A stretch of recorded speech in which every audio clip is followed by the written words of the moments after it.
కాబట్టి మీరు ఎవరు కూడా వితౌట్ ఇన్ఫర్మేషన్ పోతున్నారు, ఏదైనా జరిగితే మీకే సంబంధం అంటే మా సంతకాలు జీతాలు తీసుకుంటే సమ్మెలో ఉన్నామని లెటర్ ఇచ్చి ఉన్నాం.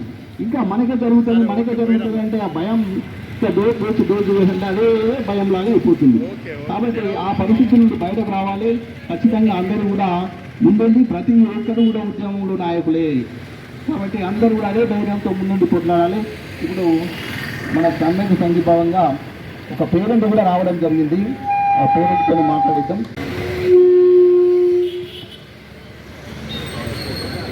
మాట్లాడవలసిందిగా కోరుతున్నాం. Prasad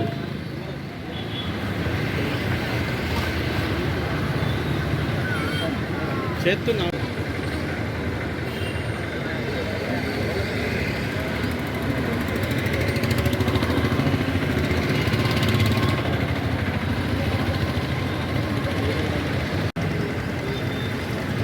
hello కలుపుతలేదు number. నేను నిన్న అబద్ధం మాట్లాడుతున్నాను.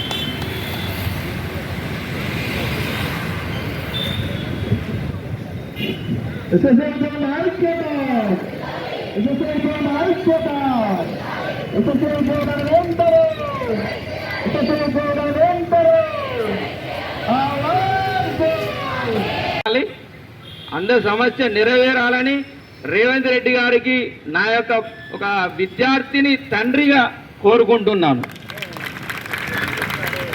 ప్రభుత్వ స్కూల్ నుంచి వచ్చిన టీచర్లకు కూడా నా యొక్క నమస్కారాలు. మీరు ఇంత కృషిగా కష్టపడుతున్నారు, ఇంత నిర్వాధిక సమ్మె చేస్తున్నారంటే మీ యొక్క కష్టం అనేది ఖచ్చితంగా ముందుండి ప్రతి ఒక్కరు కూడా ఉద్యమంలో నాయకులే.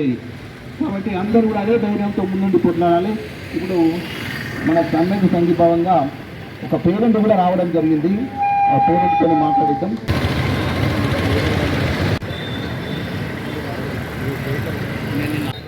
నిర్వాధిక సమ్మె వర్ధిల్లాలి. ఎస్ఎస్ఏ నిర్వాధిక సమ్మె నిర్వహిస్తున్న ఉపాధ్యాయులందరికీ, తోటి సహచరులందరికీ నా ప్రత్యేక అభినందనలు. మీరు ఇంత సమ్మె చేస్తున్నారంటే 18 రోజులుగా నేను చూస్తున్నాను రోడ్డు మీద.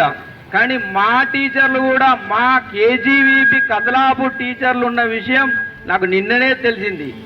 దానికి నేను చాలా ఆగ్రహం వ్యక్తం చేస్తున్నాను.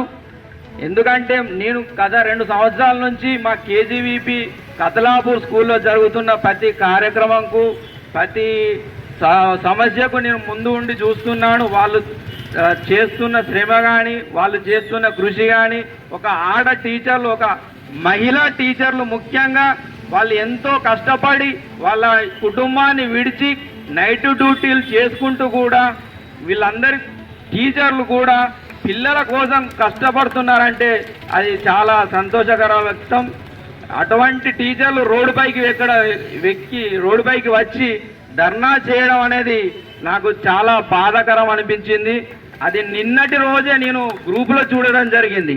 అందుకే నిన్నటి రోజే టీచర్లతోటి కూడా కొంచెం మాట్లాడడం అనిపించింది. కానీ డైరెక్ట్గా వచ్చి వీళ్ళ సమస్య ఏంటిది, వీళ్ళు ఇంత రోడ్డు పైన ఖచ్చితంగా ఇంత ఎండ అనకుండా, వాన అనకుండా, చలి అనకుండా కూడా మహిళలు చిన్న పిల్లలను పట్టుకొని కూడా వచ్చి ఇంత సమ్మెలో పాల్గొనడం అనేది చాలా దురదృష్టకర విషయం.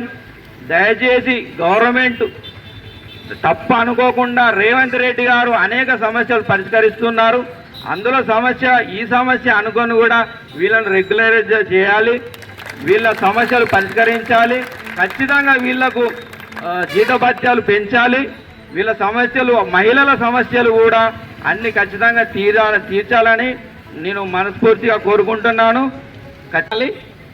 అందరి సమస్య నెరవేరాలని రేవంత్ రెడ్డి గారికి నా యొక్క ఒక విద్యార్థిని తండ్రిగా కోరుకుంటున్నాను.